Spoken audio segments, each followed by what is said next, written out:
Assalamualaikum warahmatullahi wabarakatuh. Alhamdulillahirabbil alamin. Allahumma shalli ala sayyidina Muhammad wa ala ali sayyidina Muhammad wa barik wasallim. Allahumma shalli ala sayyidina Muhammadin al-fatih lima ughliq wal khatim lima sabaq nasrul haqqi bil haqqi wal hadi ila siratal mustaqim wa ala alihi haqqa qadrihi wa miqdarihi al-azim. Sadaqallah, sadaqa Rasulullah sallallahu alaihi wasallam. Alhamdulillah, untuk anak-anakku di pagi hari ini kita masih diberi kesehatan oleh Allah Subhanahu wa taala untuk menjalani segala aktivitas serta ibadahnya. Salah satunya adalah tolabul ilmi atau menuntut ilmu, ya. Oke, baik, melanjutkan pembelajaran kemarin, ya, mata pelajaran fikih, ya. Di hari ini, ya, kemarin, ya, di minggu kemarin kita sudah belajar tentang rukun haji dan umroh, ya. Rukun haji serta rukun umroh, ya. Hanya ada beberapa perbedaan saja, ya, rukun haji dengan rukun umroh, ya. Selanjutnya, untuk hari ini kita akan membahas tentang wajib haji dan umroh. Jadi setiap perbuatan, ya, selalu ada yang namanya syarat wajibnya, ada syarat sahnya. Nah, dan sekarang kita akan membahas tentang wajib hajinya. Jadi ketika kita melaksanakan haji maka wajib melakukan ini. Ya, ketika kita melaksanakan umroh maka wajib melakukan ini. Ya. Yang pertama wajib haji. Ya. Banyak amalan-amalan yang dilakukan ketika ibadah haji. Ya. Nah, apabila wajib haji ini tidak dilaksanakan atau tidak dikerjakan, ya maka hajinya ini tidak batal, tapi dapat digantikan dengan membayar dam atau denda. Ya.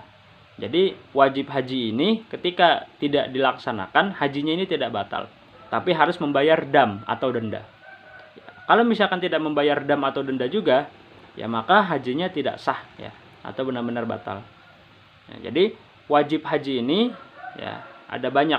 Ya, yang pertama, melaksanakan ihram sesuai dengan mikot yang ditentukan, ya. Jadi melaksanakan ihram, ya, sesuai dengan mikot. Mikot itu apa sih? Ya, sesuai sesuatu, ya, tempatnya, ya, waktunya yang sudah ditentukan. Jadi jangan sampai ihramnya ini tidak mengikuti aturannya. Ya, ihramnya asal-asalan, bahkan pakaiannya tidak diperhatikan, ya, yang seharusnya ketika ihram itu memakai pakaian yang sudah ditentukan, ya.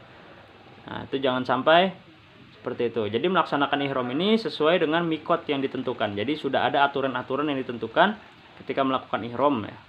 Dan itu harus dijalankan. Nah, yang selanjutnya bermalam di Musdalifah sesudah tengah malam.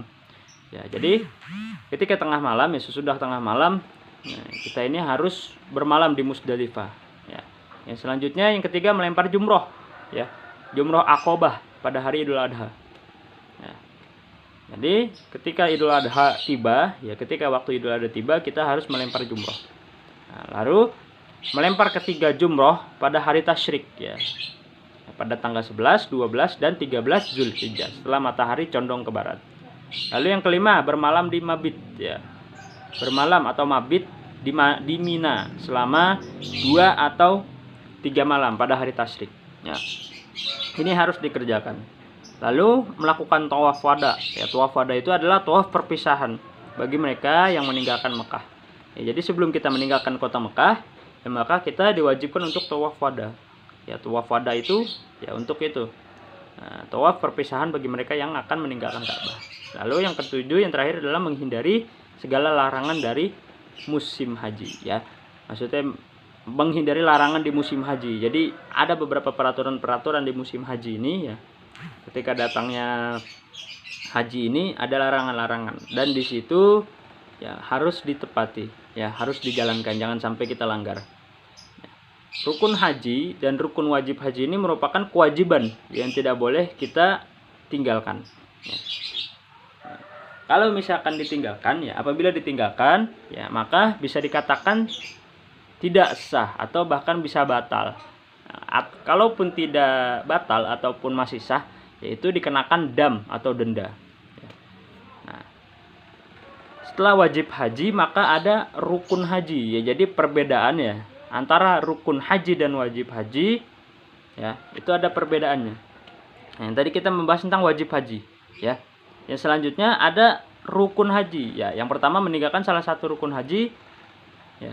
Ada ketentuan-ketentuannya, ya. Jadi kemarin kita sudah belajar tentang rukun haji dan sekarang kita akan sedang belajar wajib haji, ya. Nah, Jadi perbedaan antara rukun dan wajib haji itu ada perbedaannya. Ya, yang pertama, ketika kita meninggalkan salah satu rukun haji, ya, menyebabkan batalnya ibadah haji dan harus diulangi pada tahun berikutnya. Tuh, itu rukun haji. Sementara itu, apabila meninggalkan satu wajib haji tidak menyebabkan batal ibadah haji, tapi harus membayar denda atau dam yang tadi sudah disebutkan. Lalu yang selanjutnya, yang kedua, meninggalkan salah satu rukun haji tidak dituntut untuk membayar dam atau denda. Ya, karena kalau ditinggalkan rukun hajinya ini pasti langsung batal dan tidak dikenakan denda, ya, bahkan harus mengulang tahun depan. Sementara kalau meninggalkan salah satu wajib haji, ya seperti yang tadi sudah disebutkan, tidak batal hajinya, ya masih bisa, tapi harus membayar denda atau dam. Nah, itulah. Jadi ada perbedaannya antara syarat wajib haji dan rukun hajinya. Yang selanjutnya wajib umrohnya.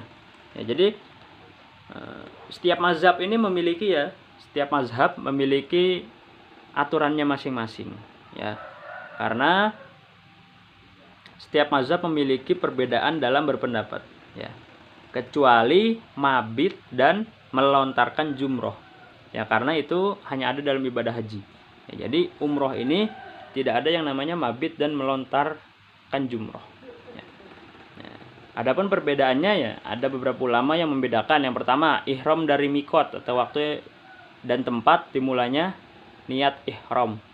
Ya, yang kedua, tidak melanggar langgaran umroh. Ya, jadi seseorang yang meninggalkan salah satu wajib umroh, maka harus membayar dam. Ya, jadi dalam wajib umroh itu ada beberapa yang memang harus diperhatikan, ya. Yang dua tadi, ihram dari mikot, ya, dan tidak melanggar larangan umroh. Ya. Itu wajib umroh. Ya. Wajib umroh itu seperti apa? Ya, sama seperti haji, hanya bedanya tidak ada mabit dan melontar jumroh. Itu bedanya di situ saja. Ya. Lalu masih banyak lagi yang akan kita bahas. Masih ada amalan-amalan ibadah haji, ya. Habis itu larangan ibadah haji. Ya, ketika ibadah haji maka larang-larangannya ada. Lalu cara melaksanakan haji dan umroh. Nah, itu masih banyak sekali yang akan kita bahas. Ya. Jadi, itu saja yang kita pelajari untuk hari ini. Kita cukupkan dengan pembacaan alhamdulillah dan doa kafaratul majlis. Alhamdulillahirabbil alamin. Subhanaka Allahumma wa bihamdika asyhadu an la ilaha illallah anta astaghfiruka wa atubu ilaik. Jazakumullahu khair. Wassalamualaikum warahmatullahi wabarakatuh.